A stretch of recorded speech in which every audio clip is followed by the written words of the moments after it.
Yes, all I know. biased. I know you're biased. We're all So, biased. We're all fans. so this week, Tua met with the media, and he was. Why don't we do something? Hold on, wait a second. Why don't you do I knew something better? I knew he was going to interject. No, this is not Hold an on. ass on the pole moment. No, I'm not betting or nothing like that. Why don't you, since you're the maestro, play the interview? Play the interview. Why would I want to play the interview?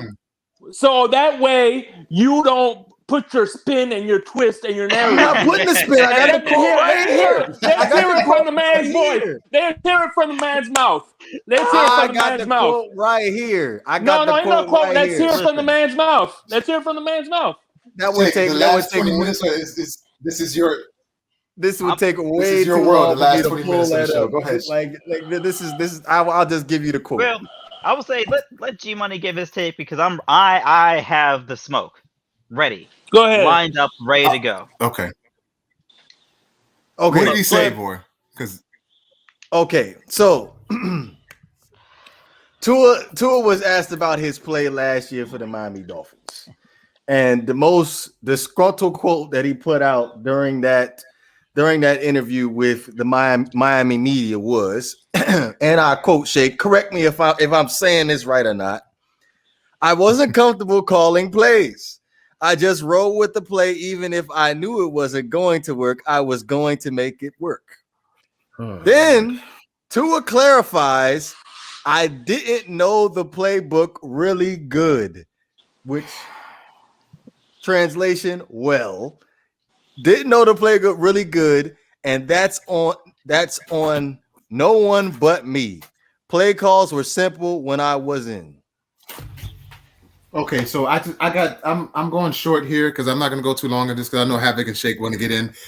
But my thing is this is the future of the Miami Dolphins, the quarterback that doesn't know the plays. Like this is who you are betting on. It doesn't look too good for the Dolphins, man.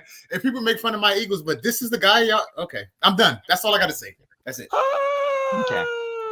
So for me, it's interesting because if Tua is an interesting guy because he gets a lot of media attention, but he's not really media savvy.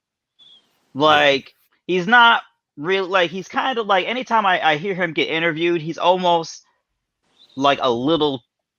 He's almost. I don't know if it's too honest or if he's like a little bit naive to kind of what the media like when the media's trying to set him like line him up. But in my opinion, I think he actually might be too much of a good guy because this was a perfect opportunity for him to throw Chan Gailey under the bus and run that thing over him 10 times. But he didn't take that route, and he could have done it. He could have thrown Chan Gailey under that bus and run over him 10 times over, but he didn't do it. He took the heat. He said, "You know what? It's on me. I didn't learn it." But I think this offseason has confirmed a few things for me. Number one, and this may be a knock on Brian Flores, but it may also not be a knock on Brian Flores. Clearly, he did not bring in Chan Gailey for Tua Tagovailoa, right? Clearly, he brought in Chan Gailey for Ryan Fitzpatrick, right? Because he thought Ryan Fitzpatrick is going to be the guy that's going to get me all these wins. I'm going to play Tua if I have to. But Ryan Fitzpatrick's guy going to get me these wins. So I'm going to bring in the guy that's going to help me help the guy who's going to get me these wins, in my opinion.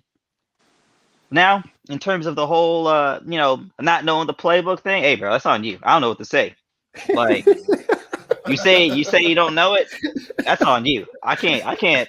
He pulled a Jamarcus Russell. I don't know if it was quite that bad, but I don't know if it was quite that bad. I think to an extent he knew it. I think to a certain extent,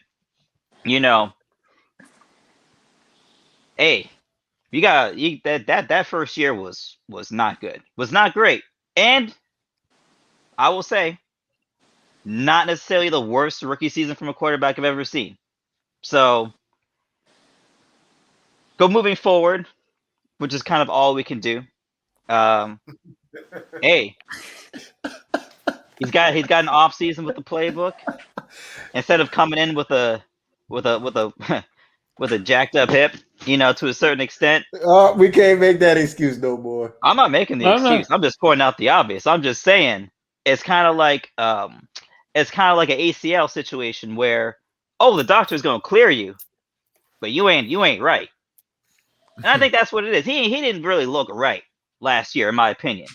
He didn't really look right last year, in my opinion. So, you pair that with bring in an offensive coordinator that's really there for the veteran and not really there for the young guy.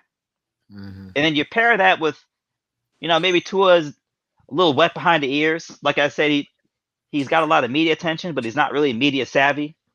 So he's a little wet behind the ears. Maybe he doesn't understand things, but he doesn't really want to rock the boat, right? He doesn't want to rock the boat. And before Shake, go ahead, brother. Sorry. And maybe that is a fault of his, is that instead of saying, "Hey, man, you gotta break this down because this ain't working for me," maybe he was just like, "Oh, I'm gonna go out there. I'm gonna try and make this work." So, he's got to bite that bullet. But moving forward, man, he is the future. Before Shake goes in, because I know Shake wants to go in. Before he goes in, I just want to say that it's bad that press conference or interview, whatever it was, that's bad. But I think that he still has a chance to be great. But you got to learn the playbook. You can't come into this season and not know the playbook. Yeah. Nah for the bay. Nah for the bay. Nah. We don't care what you said. Nah for the bay. Nah for the bay. Nah for the bay. Nah. We ain't hearing what you say. Nah for the bay. Fire!